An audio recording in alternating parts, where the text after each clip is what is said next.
or about alcoholism. So most of us have been unwilling to admit we were real alcoholics. No person likes to think he is bodily and mentally different from his fellows. Therefore, it is not surprising that our drinking careers have been characterized by countless vain attempts to prove we could drink like other people. The idea that somehow, someday, he will control and enjoy his drinking is the great obsession of every abnormal drinker. The persistence of this illusion is astonishing. Many pursue it into the gates of insanity or death. We learned that we had to fully concede to our innermost selves that we were alcoholics. This is the first step in recovery. The delusion that we are like other people or presently may be has to be smashed. We alcoholics are men and women who have lost the ability to control our drinking. We know that no real alcoholic ever recovers control. All of us felt at times that we were regaining control, but such intervals, usually brief, were inevitably followed by still less control, which led in time to pitiful and incomprehensible demoralization. We are convinced to a man that alcoholics of our type are in the grip of a progressive illness. Over any considerable period, we get worse, never better. So with that sunny reading, I'll hand it over to you, Paul. Thank you, Paul, alcoholic. Nice to see everybody. That's a sunny way to start the day. Yeah. The thing, one of the important ones for me, when I came in, the first step said, we admit to ourselves that we're alcoholic and to others. That hadn't worked for me. I liked it much clearer when fully concede to our innermost selves. That worked. So I guess I used to admit I was an alcoholic to get a drink and shit like that. So, and I don't believe we admit to the innermost. My own experience was that something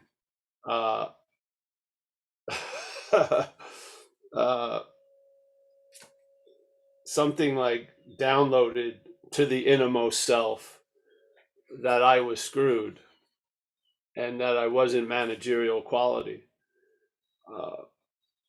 The thing that I thought I was knew that, hovered around it, avoided it, lived as if it was the elephant in the room. But there is something other than that, which is part of me, which is this innermost. And when that innermost conceded this condition, that was the day I got struck sober. So it's funny how the same ball can be thrown, but you can catch it with a different mitt, so to speak. So if you hear the solution from the problem, there's a much different reaction to it than when you hear the solution, let's say, from the innermost. Yeah, because from the innermost, it's a great relief to finally surrender and just give up the ghost. Yeah, that these things that he talked about, the idea that somehow, someday he will control and enjoy his drinking. So some people like to say the idea that somehow, someday I will control and enjoy my drinking is the great obsession of every abnormal drinker. The persistence of this illusion is astonishing. Yeah. This is an incredible couple paragraphs because it has some of the most incredible statements, which is that pitiful, incomprehensible demoralization. I haven't heard a saying that captured a state that I had traveled in as clearly as that. That's just a perfect statement. A pitiful, incomprehensible demoralization. It just captures it perfectly. So, and only someone who was under that tyranny could do it.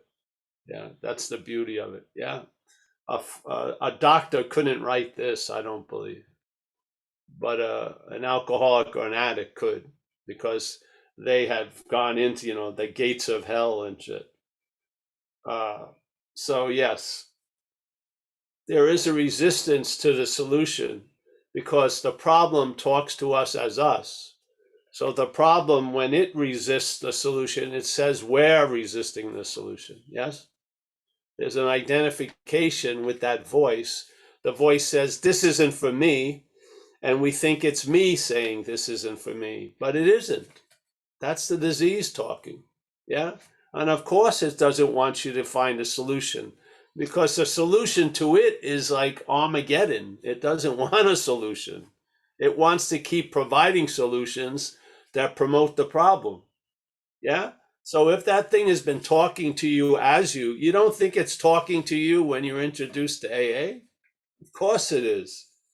It's telling you these people are a bunch of losers. I don't identify with anyone here. They're not like me. Tons of stuff. They're all like, it's like the blue ink of the octopus, just keeps throwing it out there. And yet every time it says something, we think it's me saying it. Oh, it's capturing how I really feel. You're not resistant to it. You would love to be relieved of the bondage of self. Yeah, the bondage of self is resistant to it, extremely. Yes, but we're not. Once the gravitational field, once that hold is weakened, like a guy in the beginning of AA talked about step 6, which is, he would say in 7, he said, most people's experience in AA is a moving away from hell, not a moving towards heaven. But there's a point where it becomes a moving towards heaven. You get out of that gravitational pull of the self, and now you're pulled by the spirit. Yeah. And I believe the recovery progresses also. Like it says the illness progresses, I think recovery can progress just as well. Yeah. And it feels like it. When you've left the gravitational pull of self, it's unbelievable, really. Yeah. To the point where the problem doesn't exist for you is incredible.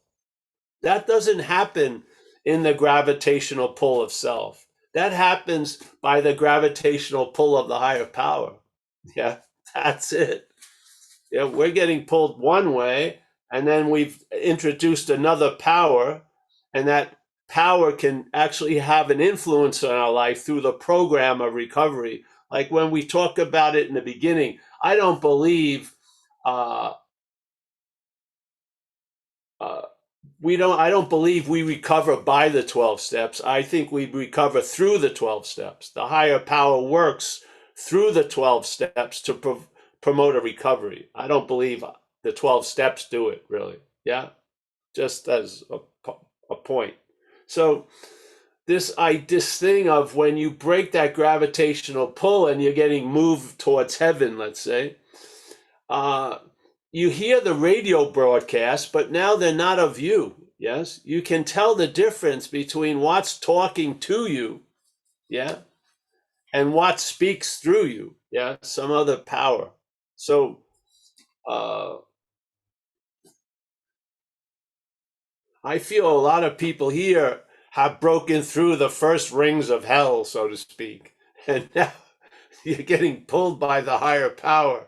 And the problem, as someone's dancing there, the problem doesn't exist for you on a large level. Now, it will keep talking as if it does, yes, but for all intents and purposes, it doesn't. It's not compelling an action in you anymore. It's not driving you to drink, at least, or to do drugs. That's like instead of being a mile away from Planet Paul, you're about 800 miles away from Planet Paul. Yeah?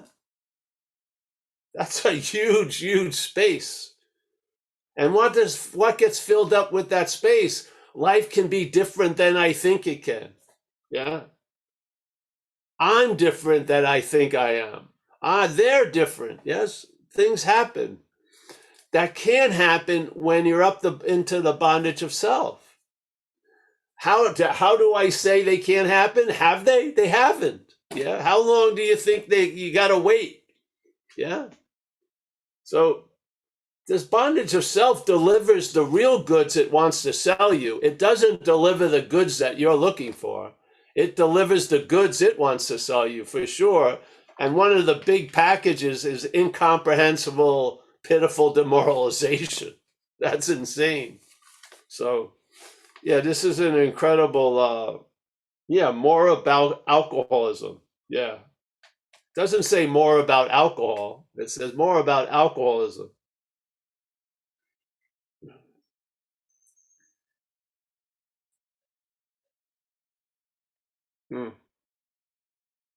So what's the solution? Yeah. Admit that you can't do it and something does it for you. Yeah.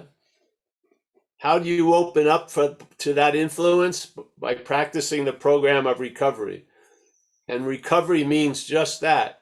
You recover what you thought you were lost, that you thought you lost. You recover from a seemingly hopeless state of mind and body, based on the fact that it's seemingly hopeless. It's not true. Yes? So, and again, what we're talking about does circle around that one sentence in page 64. It is in the book, and I can't see how you can interpret it any other way than the sentence says. You know, something has defeated us by its manifestations in our life. Yeah? So that something isn't us, but it defeats us by portraying itself to be us. Yes? How else would it do it? You wouldn't take the shit that it dishes out if you thought it was Stanley dishing it out. Yeah, and you're not Stanley. There's no way. There's no way you would put up with it. So, yeah, I'm happy to be here. You know, the last time we were here Thursday, it seems like epochs ago. It's just, I come back on a Tuesday, it's like years, like fucking things have overgrown the left wall of the house. It just seems like years and years and years.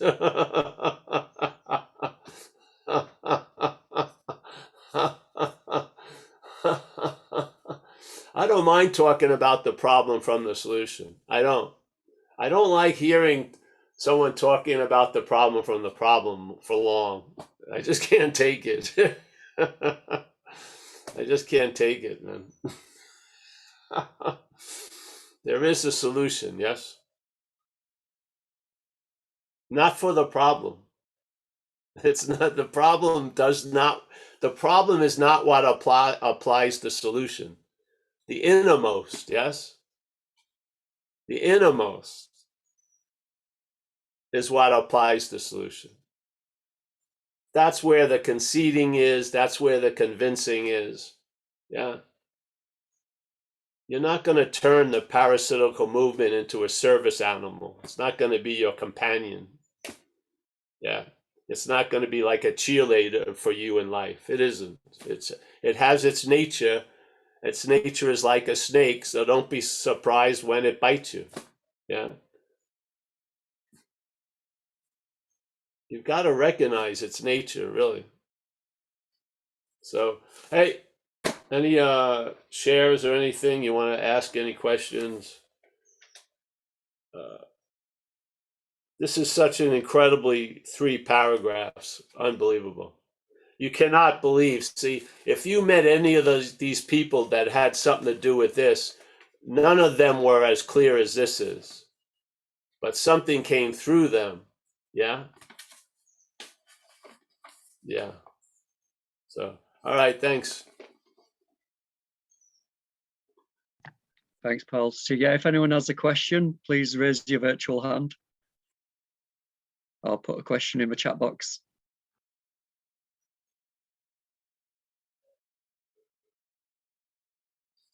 Okay, got a question for Deborah from you. Deborah, if you'd like to unmute yourself. Hello, everyone. Hi, Paul. I kind of got wafted away from selfing, so I missed a couple meetings. I guess my question is, there's these patterns coming up again. Has to do with boundaries, and I am like this major peacemaker.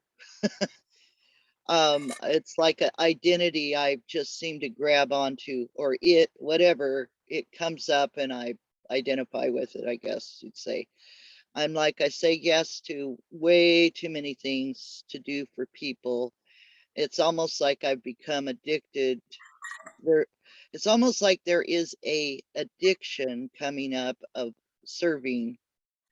And I think it's like, so I don't have to kind of take care of myself, sort of. I don't know if that makes sense. I don't have the resentment come up because I realize that it's me doing it, or the selfing doing it, but it just grabs me in the ass all the time. It I just, it's so automatic, I guess. It's like a default mechanism going back to it, and I'm just unconscious that I'm doing it. Does that make sense? And Yes. I'm just going to be quiet now because I want to just be able to hear and create space around what you have to offer, because you have so much to offer as far as this type of thing that we come up with. So thank you. Thank you, Deb. Well, again, if you notice it, no matter if it's nice if you catch it right out of the oven, but if you notice it later, just start getting into the habit of bringing it to step 6 and 7. Yeah. So it's basically an energy that has been knotted up. Yeah. And it, instead of having 1 or 2 knots, it has maybe 5 or 6. It would be called, like in Hinduism, a samskara, a deep mental groove. And there's whole groups called like uh, Codependent Anonymous and all like this to help people with that. And you can bring it to 6 and 7. So you say, hey, listen, here you go. I'm entirely ready for it to be changed, and I ask you to change it. Yeah. That's the spirit of AA, is to, based on the, you've suddenly realized that something is doing for you what you can't do for yourself. Yeah. Leads you right to step 6 and 7. So here's something you can't do for yourself. Get out of this habit, let's say. Yes. And so you bring it to that power and see what it can do with it. Yeah. Now, is that exactly what's happening? That's how it's described in AA. Yeah. AA, the dance of life is constantly improvising. But these are the steps that AA does. Yeah. This is how you go. You recognize something, you're outmatched, you bring it to step 6 and 7. Yeah. And you just announce that you're entirely ready, and you ask that power to do it, reconfigure it. It says remove it, but I don't believe you can remove energy. So I think energy just gets configured here, and it becomes sort of strange, and it gets arthritic. It stays like that when it's time for it to change back to water, so to speak. It's like a defiant piece of ice, like a defiant ice cube. It won't melt. So we just bring it to the power and ask it to melt it. And then the water, can you tell the water from other water? No. Yeah. Can you tell it when it stopped and all nodded? Yes. So, and of course, the higher power will use that and direct it and get value out of it, really. That's the incredible thing. I swear to God, shit That's that the I part I've swore. been watching. Yeah, that is coming up a lot for me, and I still feel like I need to use a process Well, there you because go. it, That's the process. well, the process is like when I do realize that this knot is there, I do realize that it's bigger than I can deal with. So I have a routine where I meditate, but I also do this thing where I do a surrender thing, I surrender it up. It's like, Well, why don't you just do it seems in to help. why don't you now again, you're at the AA dance and on the AA dance floor, why don't you just do this same thing and in the movement of step 6 and 7. That's It's all. basically the same. Yes, Yeah. that's really But you good. may have a whole different effect by doing it the way it's presented in the book. Yeah. And I Just sort might, of like people, they, let's say, speak out in inventory, but it's great to write it. Putting pen to paper has a different effect than sharing, talking to somebody. There's these right. things I like just to follow how it was said in the book. Yeah, because there's some power. Because I was saved as an action figure through AA. There's a lot of oomph there. So when I look at things through the AA lenses, there's so much light before those lenses from what has happened to me that, Mhm. yeah, it's got some power. So I don't try to make up my own stuff. I just do it the book way. I Yeah. almost feel like I need that up on my mirror, that page. Yeah. Well, it's a habit. That's all it is. But the thing that's knotted up is a habit also. Right, right. Yeah. So, Yes. Yeah, thank you so much. yeah. The thing is, let's say if there's a habit and it's like a tug of war, you're on the higher power side. You're going to win the tug of war. Yeah. In other words, the self holding that rope all crumped up, the rope's going to straighten out because what's pulling it the other way is more powerful. That's the whole thing. You have a new employer being all powerful. Yeah. That implies the old employer wasn't all powerful. Yes. So you're on the winning side. Why not use it? Yeah. It's just, when you have something that's got sense feltness behind it, I find it much more powerful. Mm-hmm. Yeah. So, in other words, like they talk about when people have these visions, it's usually predicated on what they were involved with. They either see Jesus or Buddha or Muhammad or something based on what they were involved with in their life. Yes? You don't Right. see how powerful we are. So, yeah, I would match that power with the steps, with the dance steps. Yeah. Yeah. Like a lady I know, she had a situation where she was going on the freeway. She had a feeling something told her to slow down. And when she did, there was this huge fatal car crash behind her.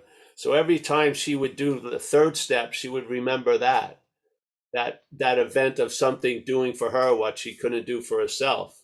She felt something told her, yeah.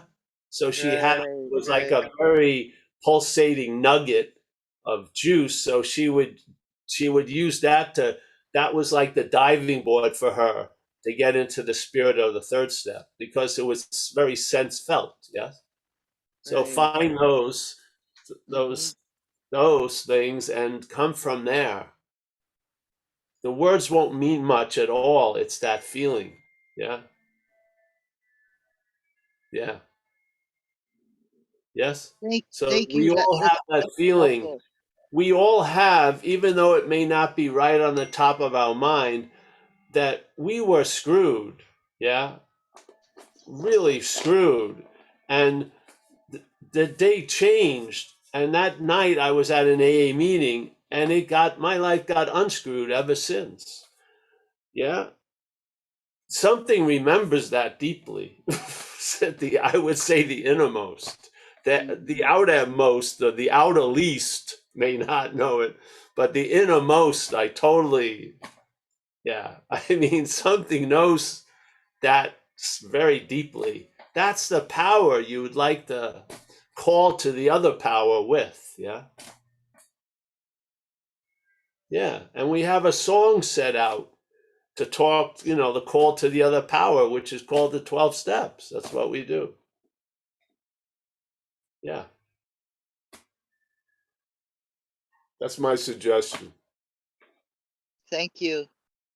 Yeah, and Codependence Anonymous is something when helping people in a way has been given a lot of meaning, addictive meanings. So it needs to be cleaned out a little bit, yes? And of course, the we of the communities can be very helpful when other people that you're thinking you have a unique condition, it isn't unique. So that breaks a lot of the terminal uniqueness apart. Yeah, so Codependence Anonymous, I think, would be appropriate. I've never had that problem really. With, maybe I will in my older age, but I haven't. That wasn't one of those grooves, deep mental grooves for me. Right. Mine comes Yeah. from my church background, I think. A lot of guilt Oh and yeah. all that Oh crap. yeah. Well, yeah, Yeah. yeah. So, but hey, there you go, hon. Nice to see you. Thank you. The beautiful thing, that description doesn't come from that. It comes from what you are seeing it. So you can Right. have a sense of that. See, when you start seeing shit you didn't see before, is because where you're seeing it from is shifted. Yes. Mm-hmm. Yeah. Obviously, the problem has a lot of blind sides. It's not going to really share a lot of information if it can. It's more like a pair of blinders, and it wants you to keep going in a certain way. It keeps a lot of shit out. When you Right. start seeing it, it gives you a sense that you're not of it, obviously. Yeah, that there is an innermost that's not the outer least, let's say. Right. Right. Yeah. So these are like intimations or something that have a huge power after a while. You intimate a presence of something and then it becomes more obvious. Yeah. And then it's almost as if you can feel what's making the wind, so to speak. Yeah. You Mm-hmm. can feel that. It's cool. So honor these events, honor the progression of recovery. Yeah. Yeah. I I have a appreciate that. hmm? I appreciate that. That it's very helpful. And I do have more of a sense of that boundless beyond words. It Yes. to me it feels like a presence, Yes, it but it's is. non-local. It's not, it's like in everything and yet not anything. It's Yeah. No, I feel that the way myself. yeah. I'll tell you this one experience because it just came up. I've shared it a lot, but it was a profound moment. So my mom, at the end, she was put into uh,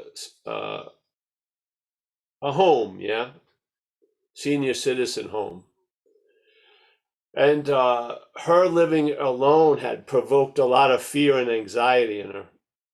Yet she didn't want to go to this place, but because she would pass out in a wheelchair and not be able to get to the phone or whatever. Yes, so it was the best thing for her.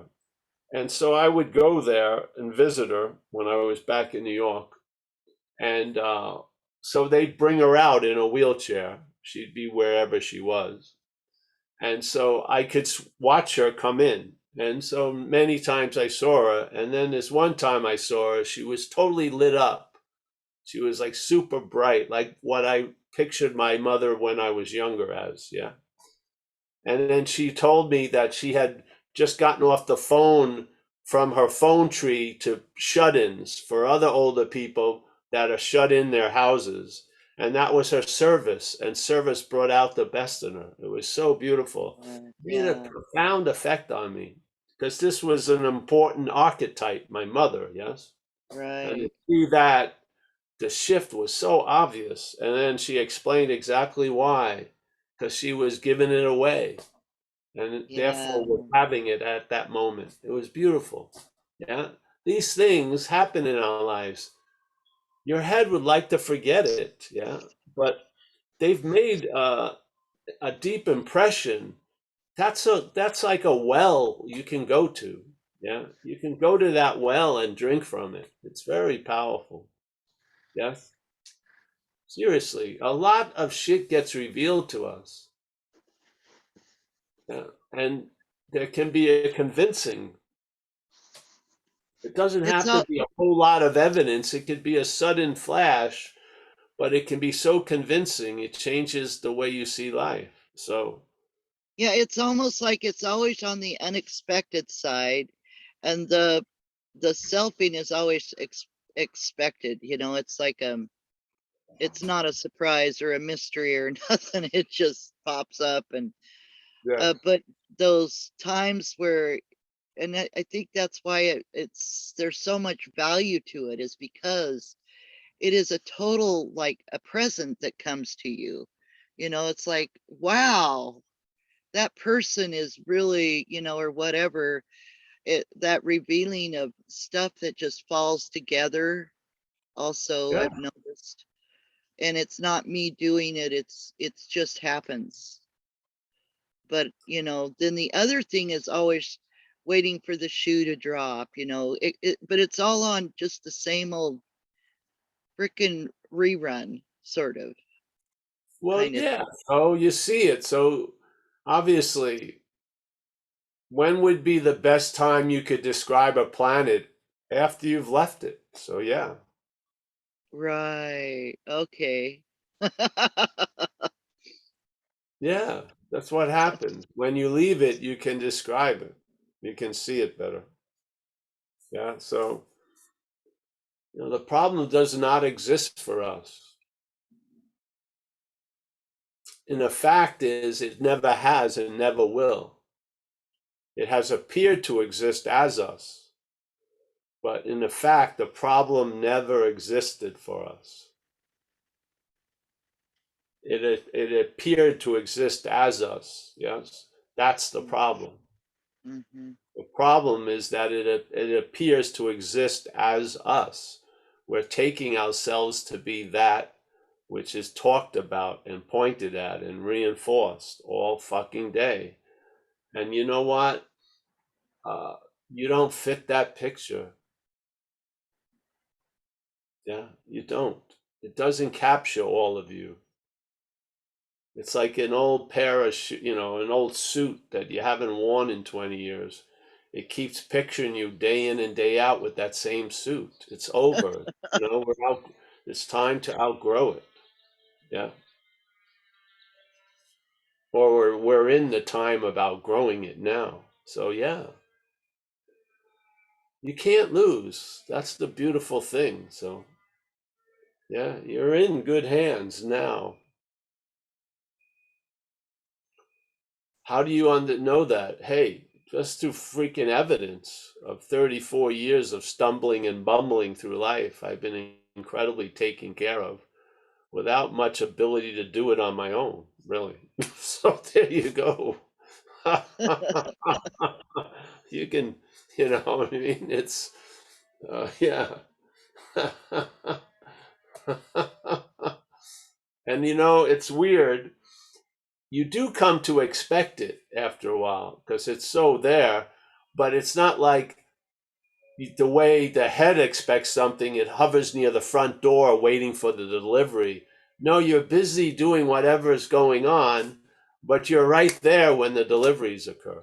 Yeah, Oh, I see what you mean. Yeah. yeah, Okay, so, that's even better. Thank you. yeah, yeah. Yeah. So, all right, thank you. Yep. Good question, Deborah. Thanks for your response, Paul. Yeah, I've got a question from Kim. Kim, if you'd, oh, you Sure. are unmuted. Off Yeah. you go. Hey there. Hi, Paul. Hi, everybody else.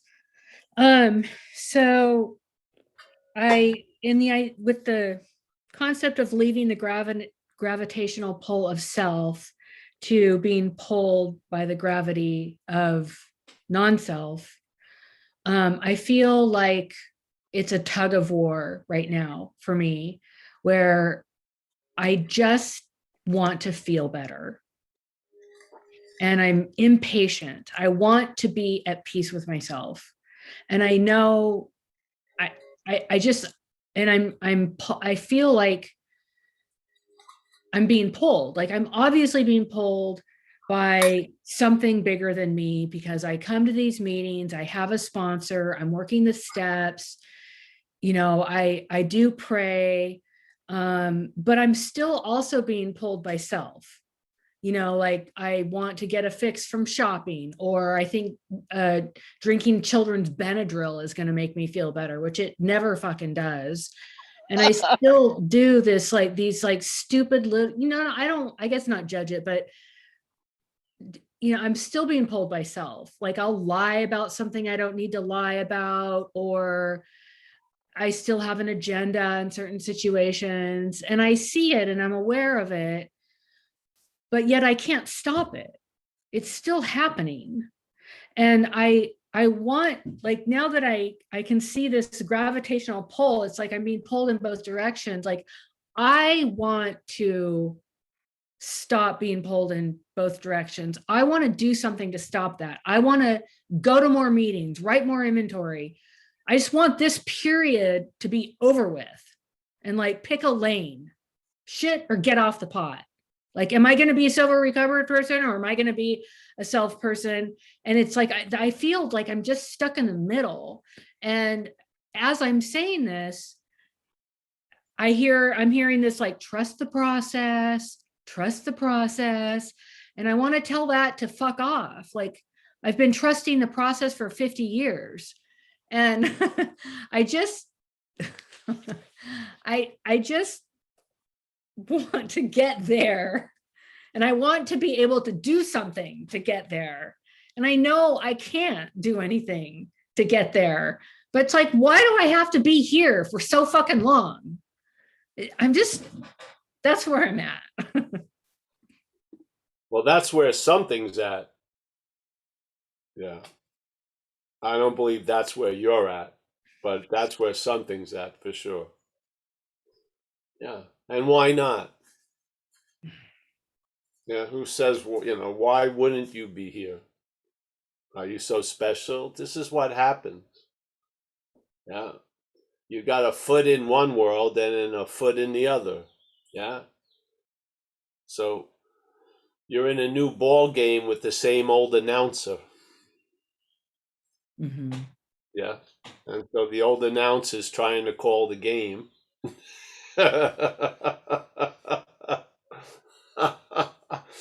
And we're so used to not playing the game, just hearing the announcer's take on it. Yeah. We want it to be over. We want it to be proclaimed, we've won. Now, well, all those desires and stuff are probably the main obstacle for what you desire to occur. Yes? That's just the way it goes. Yeah? Yeah. You want it your way. This way, it just talked about it right here. The persistence of this illusion. So the idea that somehow, someday, he will control and enjoy his drinking. You could say the idea that somehow, someday, he will control and enjoy whatever. Yeah? The drinking is just one expression of it. Is the great obsession of every abnormal thinker, let's say. Yes? The persistence of this illusion is astonishing. There you go. It sort of describes exactly where you are, yes? Mm-hmm. Yes. I want to do this now. I want this to happen now. Yeah? I want the thinking to stop now. Yeah? What is that but the idea of being the thinker, which you're not? Yes. So this happens a lot, and again, it goes to the point of the deep division between reliance on self and reliance on a higher power. A lot of times, the reliance on a higher power is a form of reliance on self. You're trying to do the higher power's job, and speed it all up and do it on your time. Yes? Doesn't it sound like that? Yeah. So obviously, the whole theme, the whole basis of recovery is higher power reliance, yet we're seemingly in that practice relying on self. So, I mean, it sticks out like a sore thumb. So just tell the truth and bring the shit to step 6 and 7. Hey, I'm entirely ready about not being ready. Yeah, and turn that over to the care of a higher power. Yes? Okay. Yeah, and maybe you'll be okay not having arrived. You'll be okay not being ready. You will. Yeah. You'll see it isn't about ready and arriving. It's the head.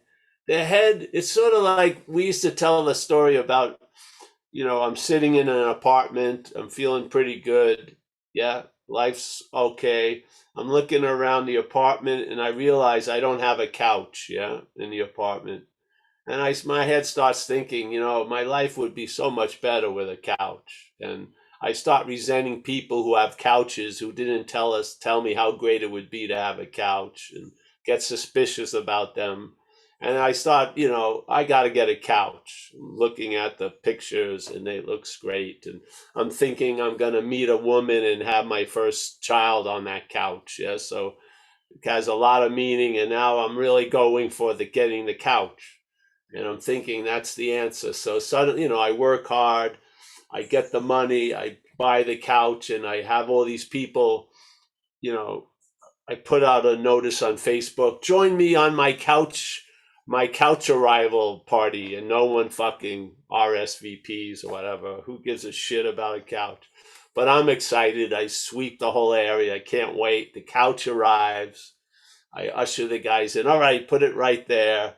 And I have my moment of fucking fulfillment. I take the plastic off. I sit on that couch and I've arrived. And then I'm looking around the room and I think, hey, this rug doesn't match this couch. So now the enjoyment of that couch was about a second. And now I'm on pursuing a rug, and then it'll be a lamp. And so this whole idea of whatever here, we have these ideas of there that is going to be much better than here. But the problem is the way that goes, when you arrive there, it's another here. And then there's another there. And it goes on. And it's a form of addiction. Yes? Here, I haven't arrived. I know everything's going to be super great when I arrive. When you arrive, you're going to want to arrive somewhere else. There's no arrival. It's sort of like a layover, or like when you have a flight and then you got to wait for the next flight. You may have an hour or two, and then bam, you're on it again. Yes? Fuck it, Write a gratitude list and be freaking happy that you've been restored to some sanity and you're not destroying your life right now. Yeah? Let's start there. I mean, gratitude in the small things is awesome. Yeah. Really. And the head's never going to be happy. It's agitated. Yeah? It's believing everything is agitating it, but it's agitated. It's an agitated state. You can't enjoy peace of mind. That's one of the promises. You'll be able to enjoy peace of mind. Yeah? Because you won't be living from the head. You'll be living from whatever, spirit. Yeah? That can enjoy peace of mind. The head can't enjoy shit. It can grab it, try to own it, just fucking feed it, eat it, take it all in, and yet it feels more empty because it's not solving the real irritable restlessness or discontent. Is the artificial nature of the head. It's agitated. It's not like I'm going to take everything that agitates me out of my life. No, the head is agitated. It's lending agitation to everything it meets. It's the source of irritable restlessness and discontent. restlessness, discontent, irritability. Yeah. That is not the innermost. That's the outer least. I'm going to use the outer least now. That's its nature. Yeah. Yeah. The snake blames everyone else after it bites them. But in fact, it's the nature of the snake to bite. Yeah. But its story is everyone else is causing me to have the bite. You know what I mean? If they just treated me better, I would behave. No, it won't. Inevitably, it's going to bite you because that's its nature. Yeah. Yeah. So your head is agitated. It may sell you a story that it wouldn't be if I would just arrive and this would all be done. No, if it shows up, the party sucks. It's a great party. When you show up, it sucks. Yeah, it's the way it goes. First, you wanted to be sober. Now you're sober. Now I want some. Now, I'd be so happy if I could just do a drive-by and see my child. Now you have the child. You're having another child by another person. It's never fucking enough. Yeah. Do a gratitude list. Seriously. Hey, I've got the luxury to be on a Zoom with some old dudes from somewhere. Yeah. Mhm. Yeah, this is a luxury. It is. Let's honor that which is affording this luxury. It's a luxury, man. We got, I have really no demands on me today in this life as an action figure right now. None. And if this is called a demand, I enjoy it. None right now. Yeah. My left hip is hurting me, but it's not now. Yeah. I'm relieved of a lot of shit right at this very moment. Yeah. The head won't honor that. It doesn't give a shit. It's looking for the next bigger moment. Yeah. It's nice to have stopped and gotten off of that train because what it says it's bringing you to, it doesn't. It just drives around. It never pulls into a station and stops. It just goes. Yeah. It says, all right, sober, right through there. All right, now marriage and kid through there. It just keeps going. I mean, nothing does it. Yeah. So, all right, thanks, honey. I'm happy. I'm very happy to meet you, and you just keep putting what you are and what you're not out, honey, so that you can start. Yeah. Yeah. This will go into this pile. This will go into the other pile. Yeah. I'm growing into this pile. I'm outgrowing that pile. Yeah. Okay. Yeah.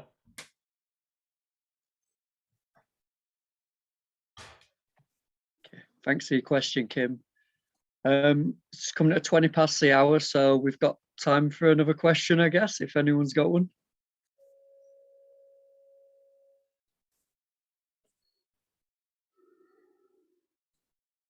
I've got one quick comment, Paul. I've noticed a lot recently when I sort of look around at life. At times, you were talking about like before about moving towards hell, or before or now moving towards heaven. And I've got twin toddlers, and I was in the garden with them the other day, and the sun's shining, and there's a bubble machine going, and I just felt miserable.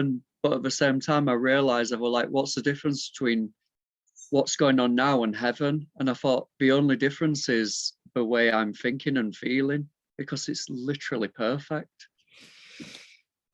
Yeah. Yeah. I don't know what to say about that, really. So you just turn over the thinking and feeling. Yeah. Yeah. Yeah. We're going to be used. Yeah. In every situation. There's the new employer and seemingly the old employer. Yeah. But we're the same thing that's being used by both. Yes. In a way. The old employer uses us, and you know the tree by its fruits. The new employer uses us, you know the tree by its fruits. Yes? You recognize the quality of what's using you by being used. Yeah. You come to know it by its fruits. So honor them, yeah, when you can. And honor the fact that you can't seem to honor them because you've been taken up by this thing that we call self, yeah, that doesn't allow you to stay when you want to stay and doesn't allow you to go when you want to go. It doesn't allow you a lot, yeah. That's called bondage, yeah. Bondage may not be your arm is cut off, but bondage is you usually could reach for to 12 feet, but now you're only reaching 6 feet. Yes. So the possibilities may still be there, but they're very muted, and they're not growing. They have a ceiling and they stop. Yes. That's bondage. So we are being freed from that bondage. We're going to outgrow the conditions that we took to be real. Yes. And we're in that process, all of us. It's a process. And I believe recovery progresses just like the illness does. I do. If you just stay on the operating table, don't get up, don't play doctor, yeah, you'll have to fucking begrudgingly or gratefully admit that something is doing for you what you can't do for yourself.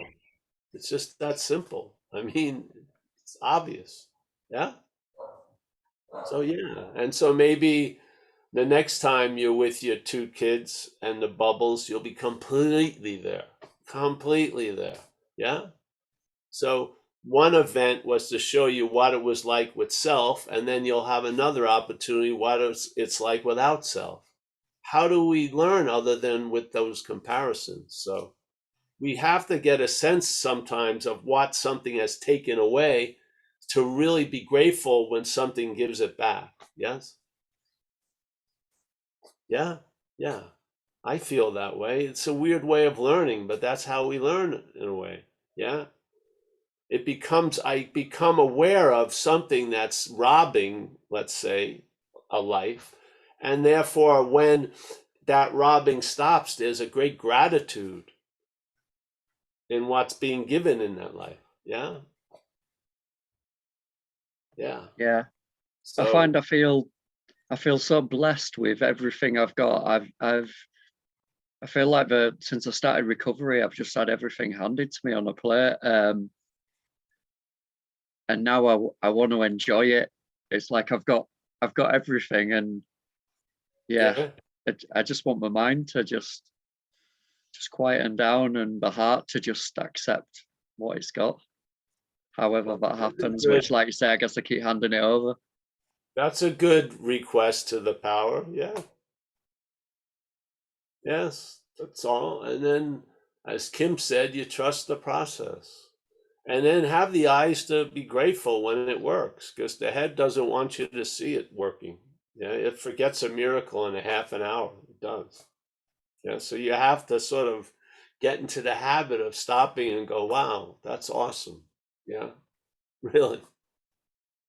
Yeah.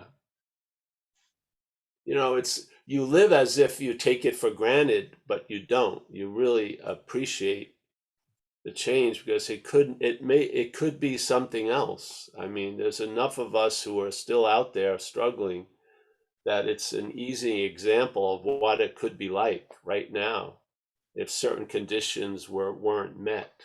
Yeah. I mean, I've had someone from my own family going through it again, and the the dreaded feeling of him having to ask me for money, And I said, because I'd done that many times, I said, man, that must be so unbearable. And he says, yeah, it's fucking unbearable. I said, well, what are you going to do? That same thing brings you to this condition of having to, and no one else is talking to him. So one of his uncles, he finally calls. Yeah. And being an alcoholic, I understand. And finally, sometimes I just say fuck it and send him the money, knowing he's probably got loaded, but what the hell,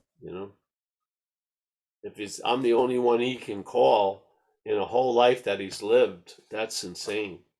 Yeah. That to me is pitiful, incomprehensible demoralization. Yeah. That's a great gratitude not to be anywhere near that. Yes. Yeah, that's awesome to me. So, yeah, the things, the worries of the day come, but man,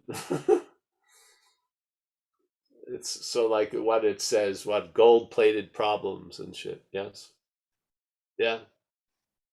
Yeah. What am I gonna paint the interior roof of a 1950 pickup?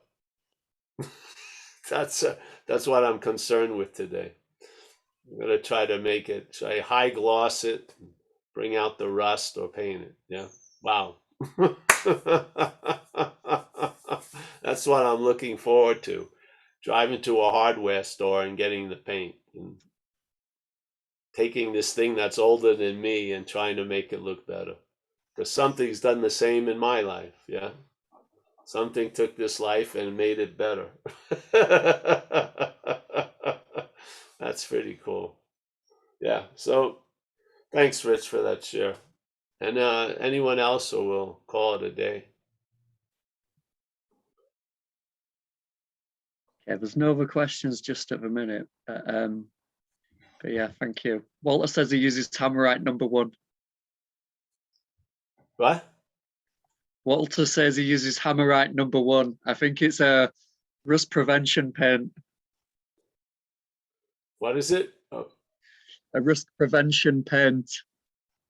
what's a risk Rust. Rust prevention paint. That one. Oh, rust prevention paint. Yes, I know.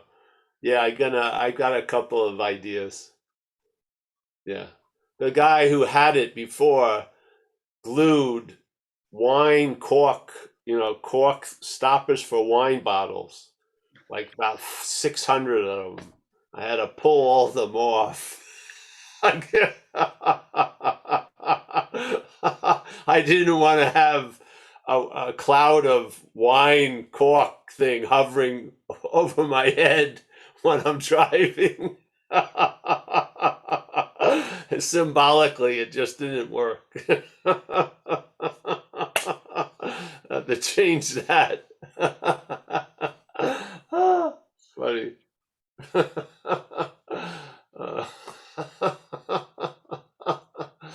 Yeah. So maybe I'll put syringes up there.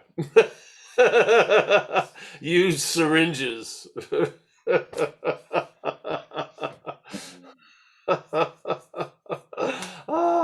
Yeah, that would work. All right. Hey, let me say goodbye to everyone. Michael Stacy, that was a bad note to end, but I was joking. Michael Stacy, as always, thank you. A lot of people here. Oh, yeah, I won't go into it today. Bill C. Nice to see you, Bill. We got Mickey, the matriarch. Yes. We got Rich. Rich, thank you for the job. Thank you for the service. And bless your family and your kids and stuff. It's great. From all of us, yeah. We have Kerry from Hawaii. Nice to see you, Kerry. All's well? Yeah. Things are fantastic. Maybe that corks were like a good soundproof, for that Yeah. truck. It doesn't That's matter. I pretty took them wild. out. That's wild. Corks. Yeah. Well, Anyways, enjoy. Yeah. Good I to mean, hear. it was just, I got a glimpse of the person's head to glue each one with Yeah. the job. And it was perfectly done, too. Well, He's probably whacking the bottle down. oh yeah. Yeah. That's a lot of memories there. Yeah. It reminded me of old speed freaks, they'd get into like taking apart a carburetor like at 2 a.m. to about 5 a.m.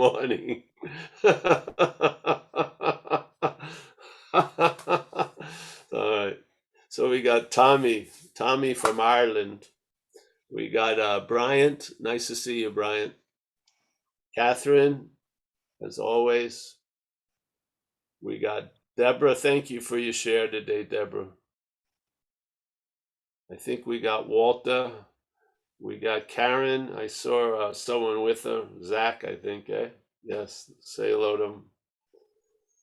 Today we do a talk on non-duality at 4:30 Pacific time. It's on the website. Yeah, if you want, you can come and see us again. We've got let's see, we got Kim. Thank you, Kim, for the share. Maria has spoken once before. Nice to see you, Maria. We got Jacob and Alex. There they are. Wow, nice to see you guys. We got Haley. I think Haley S. Nice to see you, Haley. Yeah. Joseph, as always, nice to see you, my friend.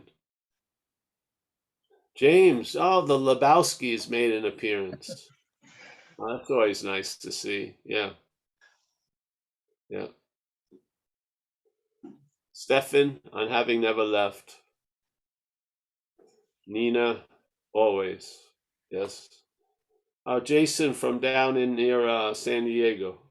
Nice to see you, Jason. Anish, always a pleasure. Things are working for you, Anish. Good. Yes. Nice. Very nice. We got Terry. Terry is also a great pleasure. Some cat is on the back of your, it's moving now. It left. Now if it was like a brontosaurus, that would have been cool. Eh? Some freaking, I witnessed a dinosaur. We got King Baby. He dropped in. Time for a diaper change for King Baby. Yes. We've got Kathleen. Hey, Kathleen, thank you for your hefty donation to my lavish lifestyle. It's not mine, a lavish lifestyle. We see Lucas, Anu, always. Oliver from Berlin, always a pleasure. Let's see who else, if anyone. I think that's about, no, let's see. Yep, that's about it. Hey, thank you, everyone. Hopefully I'll see some of you later. If not, we'll be back on Wednesday night, Thursday. Yeah, thank you. Bye-bye. Thanks, Paul.